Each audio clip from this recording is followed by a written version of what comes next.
अस्सलाम वालेकुम स्टूडेंट, सुनाए क्या हाल। अच्छा स्टूडेंट, हमने पिछले लेक्चर में देखा कि हमारे पास यूनिट वेक्टर क्या होता है। सबसे पहले हमने देखा कि यूनिट वेक्टर है क्या, उसके सारे कंसेप्ट को क्लियर किया हमने। उसके बाद हमने कुछ उसके एमसीक्यूज और न्यूमेरिकल को भी सॉल्व किया था। तो आज का जो हमारा टॉपिक है वो हमारे पास है रिक्टेंगुलर कंपोनेंट ऑफ वेक्टर। तो सबसे पहले हम देखेंगे कि हमारे पास रिक्टेंगुलर कंपोनेंट ऑफ वेक्टर होते क्या हैं। उसके बाद हम इसके सारे कंसेप्ट को क्लियर करेंगे। फिर हम लास्ट पे देखेंगे कि हमें क्यों ज़रूरत पेश आई रिक्टेंगुलर कंपोनेंट ऑफ वेक्टर को पढ़ने की, क्या वजह थी कि हमें फिजिक्स में रिक्टेंगुलर कंपोनेंट ऑफ वेक्टर को पढ़ना पड़ा। तो मेरा नाम जाहिद इमरान और आपका ये चैनल फिजिक्स एकेडमी। तो चलिए स्टार्ट करते हैं rectangular component of vector.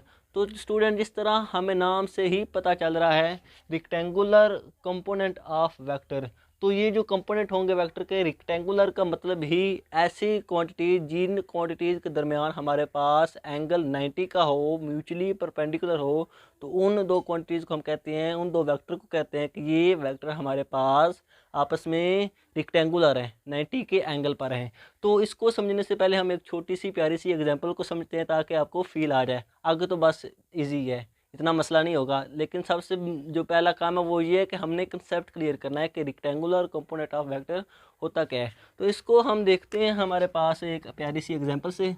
Suppose करो स्टूडेंट, हमारे पास ये कोऑर्डिनेट सिस्टम होता है, ये हमारे पास स्टूडेंट ओरिजिन होता है, इधर हमारे पास एक्स एक्सिस होता है और इधर हमारे पास वाई एक्सिस होता है। अब स्टूडेंट, आप सब ने बचपन में खेला तो होगा, बचपन में आप सबके पास खिलौने होंगे। तो सपोज करो हमारे पास एक छोटू सा बच्चा है, उसके पास एक खिलौना है। तो उसके पास एक ट्रक है, ये वाला ट्रक है, ये उसके टायर हैं। अब जब टायर है, उसने इस ट्रक के साथ एक रस्सी बांधी हुई है, उसने इस ट्रक के साथ एक रस्सी बांधी हुई है। तो जब वो छोटू सा बच्चा इस रस्सी को बैठकर खींचता है, बैठकर अपनी तरफ खींचता है, तो हम सब ने फील किया होगा, आप सब ने ऑब्जर्व किया होगा कि वो वाला ट्रक सिर्फ और सिर्फ इसी डायरेक्शन में मूव करता है, एक्स एक्सिस में। जैसे ही वो बैठकर उसको खींचेगा अपनी तरफ, वो वाला ट्रक सिर्फ और सिर्फ एक्स एक्सिस में मूव करेगा, सिर्फ और सिर्फ एक ही एक्सिस में मूव करेगा। लेकिन उसके बाद ये छोटा सा बच्चा खड़ा हो गया और इसने, फर्ज करो अब इसकी रस्सी ये वाली बन गई। अब ये हमारे पास रस्सी है और यही वो पहले वाला ट्रक है। तो अब जब वो हमारे पास खड़ा हो गया, अब जब वो खड़ा होकर उस ट्रक को अपनी तरफ खींचेगा, तो आप सब ने ऑब्जर्व किया होगा कि वो ट्रक हमारे पास आगे भी चलेगा और साथ साथ में वो ट्रक थोड़ा ऊपर को भी उठेगा। अब वो ऐसे चलेगा, ऐसे आगे भी मूव करेगा, जैसे जैसे वो छोटा सा बच्चा इस रस्सी को अपनी तरफ खींचेगा ऐसे पकड़कर, तो वो हमारे पास जो ट्रक होगा वो आगे भी बढ़ेगा और थोड़ा ऐसे ऊपर की तरफ भी होगा। तो अब ये सारा जो सीन है, ये इधर एक फिजिक्स वाला बंदा है, फिजिक्स वाला बंदा इधर ठहरा है, वो सारा सीन देख रहा है कि क्या क्या हो रहा है। तो अब उसने क्या देखा कि जब वो छोटू सा बच्चा सिर्फ बैठ कर उस ट्रक को अपनी तरफ खींच रहा था, तो ट्रक सिर्फ और सिर्फ एक एक्सिस में मूव कर रहा था। लेकिन जैसे ही वो छोटू खड़ा हो गया, उस रस्सी ने इस एक्स एक्सिस के साथ कुछ ना कुछ एंगल बनाया। तो अब हमारे पास वो ट्रक आगे की तरफ भी मूव कर रहा है और साथ साथ में कुछ ऊपर की तरफ भी जा रहा है। तो अब हमने पूछा इस बंदे से कि हमारे पास रिक्टेंगुलर कंपोनेंट क्या है। तो रिक्टेंगुलर कंपोनेंट ऑफ वेक्टर कुछ भी नहीं, जो इस फिजिक्स वाले बंदे ने ऑब्जर्व किया है वही हमारे पास रिक्टेंगुलर कंपोनेंट ऑफ वेक्टर कहलाते हैं। अब इस बंदे ने क्या ऑब्जर्व किया, तो अब हम देखते हैं कि इस फिजिक्स वाले बंदे ने क्या हमारे पास ऑब्जर्व किया है। इसने ऑब्जर्व किया कि जब वो छोटू सा बच्चा रस्सी को सिर्फ और सिर्फ बैठ कर खींच रहा था, तो जो हमारे पास ट्रक है वो सिर्फ एक एक्सिस में मूव कर रहा था। मतलब कि उस वक्त उस रस्सी का एंगल एक्स एक्सिस के साथ सिर्फ और सिर्फ ज़ीरो था, कोई एंगल नहीं था। तो जो ट्रक है वो हमारे पास मूव कर रहा था सिर्फ और सिर्फ एक्स एक्सिस में। लेकिन जैसे ही स्टूडेंट ध्यान से, अब बात बढ़ने वाली है कि रेक्टेंगुलर कंपोनेंट ऑफ वेक्टर होते क्या हैं। जैसे ही वो छोटू खड़ा हो गया, उसने ट्रक को ऐसे खींचना स्टार्ट किया, तो उस ट्रक जब जो रस्सी थी उसने इस एक्स एक्सिस के साथ कितना एंगल बनाया, कुछ एंगल थीटा बनाया। अब जैसे ही एंगल थीटा बनाएगा, तो उस वक्त हमारे पास उस जो फोर्स लगा रहा है रस्सी के ऊपर, उस फोर्स के दो हिस्से हो जाएंगे। क्या हो जाएगा स्टूडेंट, जब भी कोई क्वांटिटी कोई वेक्टर एक्स एक्सिस के साथ कुछ ना कुछ एंगल बनाएगी तो उस वेक्टर के उस क्वांटिटी के हमारे पास दो हिस्से हो जाएंगे। एक उसका हिस्सा एक्स एक्सिस की तरफ जिसकी वजह से ट्रक आगे की तरफ मूव कर रहा था, और उसका दूसरा हिस्सा हमारे पास होगा वाई की तरफ, वाई एक्सिस की तरफ, जिसकी वजह से ट्रक जो है वो ऊपर की तरफ जा रहा था।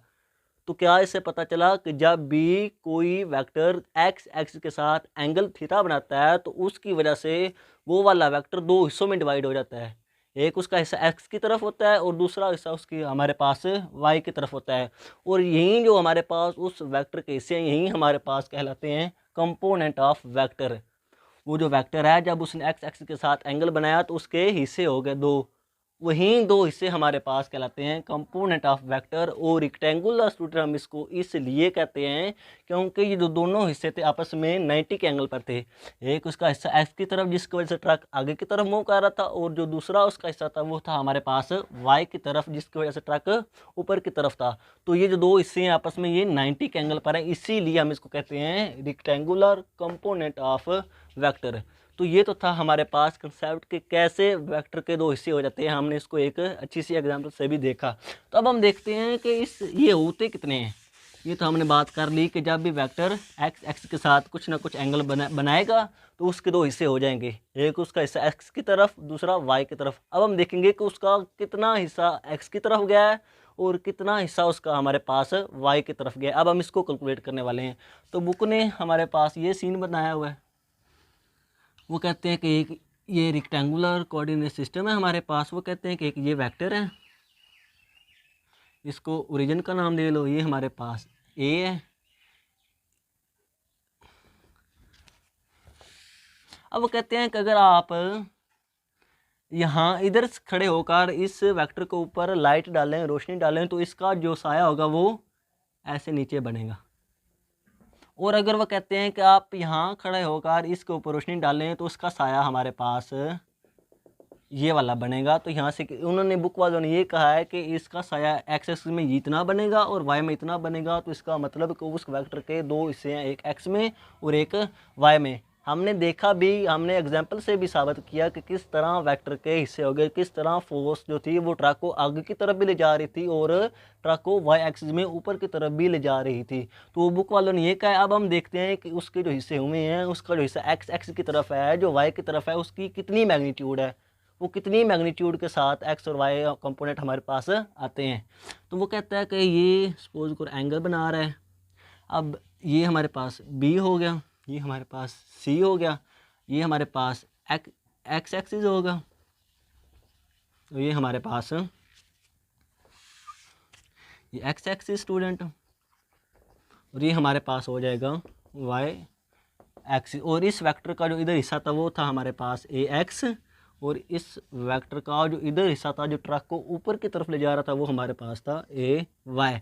अब हमारा नेक्स्ट काम ये है कि हमने कैलकुलेट करना है कि ए एक्स और ए वाई कितना था, उस वेक्टर का कितना हिस्सा एक्स की तरफ जाएगा और उसी वेक्टर का कितना हिस्सा हमारे पास वाई की तरफ जाएगा। तो इसको देखते हैं, बस हमारे पास काम तैयार है, कुछ भी नहीं करना। हमने देखा कि हमने ये हमारे पास एक ट्राई एंगल बन रही है। सबसे पहले हम देखेंगे कि उसका हिस्सा एक्स की तरफ कितना जाएगा। तो इसको हम देखते हैं। हमें पता है कोस थीटा हमारे पास होता है बेस और हाइपोटेन्यूज। तो यहाँ से क्या पता चल रहा है, बेस हमारे पास क्या है, ये हमारे पास ट्राइंगल की बेस होती है स्टूडेंट, ये वाली। ये हमारे पास हाइपोटेन्यूज होता है और ये हमारे पास परपेंडिकुलर होता है। तो हमारे पास कोस थीटा क्या है, बेस ओवर हाइपोटेन्यूज। तो क्या करेंगे, कोस को ऐसे लिख लेंगे हम। बेस हमारे पास क्या है अब ए एक्स, और हाइपोटेन्यूज क्या है एच। इसको हम ये वेक्टर कहा था हमने, जो हमारे पास असल वेक्टर है। जिस तरह वो उधर फोर्स लग रही थी इसी तरह हमारे पास ये असल वेक्टर है, ये कुछ भी हो सकता है। तो यहाँ पे आ जाएगा हमारे पास असल वेक्टर। तो यहाँ पर से ए एक्स की वैल्यू क्या आएगी हमारे पास स्टूडेंट, ए इधर आ जाएगा ए कोस थीटा। तो ये हमारे पास आ जाएगी ए एक्स की वैल्यू। अब ये क्या शो कर रही है हमारे पास कि इस वेक्टर का जो हमारे पास एक्स एक्स के साथ एंगल थीटा बना रहा था उसका कितना हिस्सा एक्स की तरफ गया, ये हमें बता रहा है ए कोस थीटा। ए एक्स ये जो असल वेक्टर था उसको अगर हम कोज एंगल के साथ मल्टीपल कर दें तो वो जो हिस्सा एक्स की तरफ था वो हमारे पास आ जाएगा। अब हम देखते हैं कि इसका हिस्सा हमारे पास वाई की तरफ कितना जाता है। एक्स की तरफ हमारे पास तो ये था, अब हम देखेंगे कि इसका कितना हिस्सा हमारे पास वाई की तरफ जाएगा। तो इसको हम इधर देख लेते हैं, छोटू सी है स्टूडेंट। अब हमने देखना है, हमने साइन थीटा का फार्मूला लगाना है। साइन थीटा हमारे पास स्टूडेंट होता है परपेंडिकुलर ओवर हाइपोटेन्यूज। तो ये हमारे पास हमें स्टूडेंट पीछे पढ़ा था कि हम वेक्टर को शिफ्ट कर सकते हैं, लेकिन किस डायरेक्शन में, पैरेलल डायरेक्शन में। तो ये वाला ए वाई था, ये हमारे पास शिफ्ट होकर ये इधर आ गया। तो अब हमारे पास परपेंडिकुलर हमारे पास ये ऐसे ही आ जाएगा, ए वाई आ गया, और हाइपोटेन्यूज में हमारे पास क्या है, वहीं ए वेक्टर ओरिजिनल वाला। तो यहाँ से क्या पता चला कि हमारे पास जो ए वाई था वो कितना हमारे पास आया, ए हमारे पास जो ए वाई है वो कितना आ गया, ए साइन थीटा के। ये हमारे पास स्टूडेंट ओरिजिनल वेक्टर होगा। तो एक्स एक्सिस का हिस्सा जो उस वेक्टर का एक्स की तरफ गया उसका वो हमारे पास ए कोस थीटा है, और जो उसका हिस्सा वाई की तरफ गया अगर हम ओरिजिनल वेक्टर को साइन एंगल के साथ मल्टीपल कर दें तो वो हमारे पास आ जाएगा उस वेक्टर का वाई की तरफ कितना हिस्सा गया जो उस ट्रैक को ऊपर की तरफ ले जा रहा था। तो ये तो था स्टूडेंट हमारे पास रेक्टेंगुलर कंपोनेंट ऑफ वेक्टर के, उसका एक्स की तरफ कितना हिस्सा है, उसका वाई की तरफ कितना हिस्सा है। अब हम देखेंगे कि हमने फार्मूला तो निकाल लिया कि ये फार्मूला काम भी करता है, सही भी है, हमें पूरी इन्फॉर्मेशन देता है, ये ऐसे ही हमने बस फार्मूला निकाल लिया। तो अब हम देखते हैं कि ये क्या, ये फार्मूला हमारे पास ठीक भी है या ऐसे ही हमने स्यापा किया है। तो अब हम इसको देखेंगे कि किस तरह हमारे पास ये फार्मूला टोटली एक्सप्लेनेशन देता है, टोटली हमें बताता है कि उस वेक्टर के कितना हिस्सा एक्स की तरफ जाएगा और कितना हिस्सा हमारे पास वाई की तरफ जाएगा। तो ए एक्स स्टूडेंट हमने क्या निकाला था, A X is equal to A cos theta, और ए वाई हमने क्या निकाला था, वाई की तरफ उसका कितना हिस्सा था, ए साइन थीटा। अब सपोज करें हमारे पास वहीं रेक्टेंगुलर कोऑर्डिनेट सिस्टम है और ये हमारे पास आ जाता है एक्स एक्सिस और ये हमारे पास आ जाता है वाई एक्सिस। अब सपोज करो हमारे पास एक फोर्स है जो सिर्फ और सिर्फ एक्स एक्सिस की तरफ लग रही है, उसका एक्स एक्सिस के साथ एंगल कितना है, 0 है, वो बिल्कुल एक्स के पैरेलल है। तो ये हमारे पास एक फोर्स है, ये किस डायरेक्शन में लग रही है, बिल्कुल एक्स एक्सिस की डायरेक्शन में, उसका एक्स के साथ एंगल कितना है, 0 है। तो अब हम देखते हैं कि उसका कंपोनेंट कितने होंगे। तो जब हमने फार्मूला पुट किया एंगल की जगह हमने, हमारे पास एंगल क्या है, पहले केस में हमारे पास एंगल है 0। तो जब हमने ये वाला पुट किया तो हमारे पास क्या आया, कोज 0 हमारे पास स्टूडेंट 1 होता है। तो यहाँ से क्या पता चला, ए एक्स इज इक्वल टू ए, और जब हमने इधर साइन में 0 पुट किया तो हमारे पास साइन 0 0 होता है। तो यहाँ पर क्या पता चला, ए वाई इज इक्वल टू 0। तो ये हमारे पास स्टूडेंट क्या बता रहा है कि जब एक्स एक्सिस, जब फोर्स जब एक्स एक्सिस के साथ कोई एंगल भी ना बताया तो हमें पता चल रहा है कि वो सिर्फ और सिर्फ एक्स के पैरेलल है, एक्स डायरेक्शन में है, उसका कोई भी हिस्सा वाई की तरफ नहीं है क्योंकि वो एक्स के पैरेलल है। लेकिन हमने फार्मूले से भी देखा कि बिल्कुल एग्जैक्ट ये फार्मूला हमारे पास उस वेक्टर के कंपोनेंट को बता रहा है, एक्स का उसकी तरफ आ जाएगा ए, सारी की सारी जो फोर्स है वेक्टर है वो एक्स की डायरेक्शन में है, और वाई की तरफ उसका हिस्सा हमारे पास 0 है। अब हम देखते हैं कि अगर ये फोर्स जो है वो ऐसे परपेंडिकुलर हो जाए और कितना एंगल बनाए एक्स के साथ 90 का। हमेशा स्टूडेंट हमने एंगल एक्स के साथ ही देखना है क्योंकि हमने सारी कैलकुलेशन जो की है वो एक्स एक्स के साथ एंगल के हिसाब से की है। वाई के साथ भी देख सकते हैं, ऐसा नहीं आगे हम देखेंगे, वाई के साथ भी देख सकते हैं, लेकिन जो सारी हमने पीछे कैलकुलेशन कर आए हैं वो सारी हमने एक्स एक्स के साथ एंगल के साथ की है, इसलिए हम एक्स के साथ इसका एंगल देखेंगे। अब जो स्टूडेंट हमारे पास केस बन रहा है वो ये है कि उसका एक्स के साथ कितना एंगल है, 90 का। अब हम देखते हैं कि कोस 90 हमारे पास स्टूडेंट होता है 0, तो ये एक्स क्या आ गया 0, और साइन 90 हमारे पास होता है 1, तो ये क्या आ गया ए। तो बिल्कुल हमें पता चल रहा था कि जब कोई वेक्टर वाई के पैरेलल डायरेक्शन में होगा तो उसका एक्स की तरफ हिस्सा कितना होगा, बिल्कुल 0 होगा, उसका कोई हिस्सा भी एक्स की तरफ नहीं होगा। और हमने ये फार्मूले से भी प्रूव किया कि हमारे पास ए वाई जो है वो ए के बराबर है, सारा वेक्टर ए की तरफ है, और ए एक्स हमारे पास कितना है, 0 है, उसका कोई हिस्सा भी हमारे पास एक्स की तरफ नहीं है। लेकिन सपोज करो अब हमारे पास एक तीसरा केस है जब वो एंगल बना रहा है 45 का। 45 का मतलब ये होगा कि वो हमारे पास बिल्कुल बीच में है। तो अब हमारे पास ये वाला केस बन जाएगा, ये वाला वेक्टर आ जाएगा और ये कितना एंगल बना रहा है 45 का। अब हम देखते हैं कि उसका कितना हिस्सा हमारे पास एक्स की तरफ जाएगा और कितना हिस्सा हमारे पास वाई की तरफ जाएगा। तो ये स्टूडेंट हमारे पास जो ए कोज 45 होता है वो हमारे पास होता है 1/2 अंडर रूट। तो हमारे पास ये एक्स कितना आ जाएगा, ए डिवाइडेड बाई 2 अंडर रूट। और वाई हमारे पास कितना आ जाएगा, हमारे पास साइन 45 भी 1/2 अंडर रूट होता है, तो वो भी हमारे पास आ जाएगा a/2 अंडर रूट। अगर हम ए जो हमारे पास वेक्टर है अगर उसकी मैग्नीट्यूड हमारे पास 1 हो तो ये क्या बनेगा, A X is equal to 1/2 under root and A Y is equal to हमारे पास ये भी आ जाएगा 1/2 अंडर रूट। तो ये अब क्या बता रहा है कि उसका कितना हिस्सा हमारे पास x की तरफ है, उतना ही हिस्सा अब हमारे पास उस वेक्टर का y की तरफ है, वो बिल्कुल बराबर तकसीम हुआ है। और हम वेक्टर को ऐसे भी लिख सकते हैं, जो हमारे पास ओरिजिनल वेक्टर है वो किसके इक्वल आएगा, कि उसके दो कंपोनेंट हो गए, एक उसका ए एक्स आई प्लस ए वाई, जो y की तरफ था और उसकी डायरेक्शन किस डायरेक्शन में है, y के जानब, तो उसको हम रिप्रेजेंट करते हैं j के साथ। तो वेक्टर जो उसका हिस्सा बना था a वेक्टर का x में और y में, उसको हमने इस तरह रिप्रेजेंट कर दिया।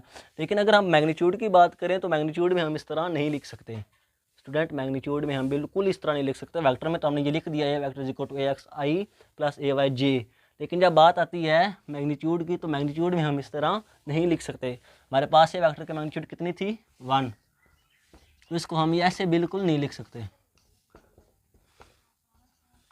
बिल्कुल ये गलत होगा स्टूडेंट। ये ध्यान से आपने रखना है कि हम वेक्टर को जब मैग्नीट्यूड की फॉर्म में लिखेंगे तो उसको इस तरह नहीं लिखेंगे, ये वेक्टर की फॉर्म में होगा। अगर हमने मैग्नीट्यूड को फॉर्म में लिखना है तो वो हम ऐसे लिखेंगे, इसका स्क्वायर इज इक्वल टू इसका स्क्वायर प्लस इसका स्क्वायर, तो 1 का square is equal to 1/2 under root का स्क्वायर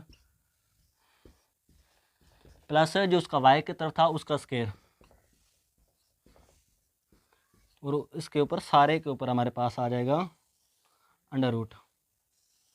अब हम इसको सोल्व करेंगे तो ये हमारे पास बन जाएगा 2 से कट जाएगा अंडर रूट से, तो पीछे बन जाएगा 1/2 प्लस 1/2, ये हमारे पास आ जाएगा 1 का अंडर रूट, जो हमारे पास किसके इक्वल है, 1 का। तो देखो अब हमारे पास लेफ्ट हैंड साइड इक्वल आ गई है राइट हैंड साइड के, जो थी हमारे पास 1। तो मैग्नीट्यूड में जब हम लिखेंगे उसको लिखेंगे हमारे पास हाइपोटेन्यूज का स्क्वायर इज इक्वल टू इसका स्क्वायर प्लस इसका स्क्वायर का अंडर रूट। लेकिन जब वेक्टर के फॉर्म में लिखेंगे तो फिर हम उसको एक्स आई कैप प्लस ए वाई जे कैप लिख सकते हैं, जो कि हमारे पास उस वेक्टर के एक्स और वाई में हिस्से होंगे। तो अब हमने देखा कि हमारे पास रेक्टेंगुलर कोऑर्डिनेट सिस्टम होता क्या है, हमने उसको एक एग्जांपल से देखा। उसके बाद हमने देखा कि हमारे पास उसका कितना हिस्सा एक्स की तरफ जाता है और कितना हिस्सा वाई की तरफ जाता है। उसके बाद हमने देखा कि क्या वो फार्मूला सही हमें इन्फॉर्मेशन दे रहा है या नहीं दे रहा, उसको देखा। अब हम देखेंगे कि क्या वजह थी कि हमें रेक्टेंगुलर कंपोनेंट ऑफ वेक्टर को पढ़ना पड़ा, क्या ज़रूरत थी कि फ़िज़िक्स में इस टॉपिक को हमें पढ़ना पड़ा। तो स्टूडेंट फ़िज़िक्स में और रोज़मर्रा ज़िंदगी में हम किसी भी वेक्टर को फोर्स नहीं कर सकते, किसी भी वेक्टर पर कोई पाबंदी नहीं लगा सकते कि वो सिर्फ और सिर्फ एक्स में जाए या सिर्फ और सिर्फ वाई में जाए। वो एक्स में भी जा सकता है, वो वाई में भी जा सकता है, वो एक्स और वाई के दरमियान कुछ भी एंगल बनाकर किसी डायरेक्शन में जा सकता है। अब जब वो वेक्टर एक्स में जाएगा तो हमें तो उसकी इन्फॉर्मेशन मिलेगी कि ये सारी की सारी फोर्स किस डायरेक्शन में है, एक्स की डायरेक्शन में। और अगर वो हमारा वाला वेक्टर हमारे पास वाई में जाएगा तो हमें फिर इन्फॉर्मेशन मिलेगी कि ये सारी की सारी फोर्स किस डायरेक्शन में लग रही है, वाई की। लेकिन जब वो वाला वेक्टर एक्स और वाई के दरमियान कुछ ना कुछ एंगल बना कर जाए तो फिर हमें प्रॉब्लम को सॉल्व करने के लिए ज़रूरी था कि हम उसका देखें कि उस वेक्टर का इफेक्ट एक्स की तरफ कितना है और वाई की तरफ कितना है। तो इसीलिए हमें ज़रूरत पड़ी कि हम रेक्टेंगुलर कंपोनेंट ऑफ वेक्टर को पढ़ें, ताकि हमें पता चल सके कि जो वो वेक्टर एक्स के साथ एंगल बना रहा है उसका कितना हिस्सा एक्स की तरफ जाएगा और कितना हिस्सा हमारे पास वाई की तरफ जाएगा, ताकि हमारी जो प्रॉब्लम है वो सोल्व हो सके। तो इसीलिए हम रेक्टेंगुलर कोऑर्डिनेट सिस्टम को फिजिक्स में पढ़ते हैं। तो आई होप स्टूडेंट आपके सारे कंसेप्ट क्लियर हो गए। आज के लिए इतना ही काफ़ी, इंशाल्लाह मिलेंगे अगली वीडियो में। ओके, अल्लाह हाफिज़।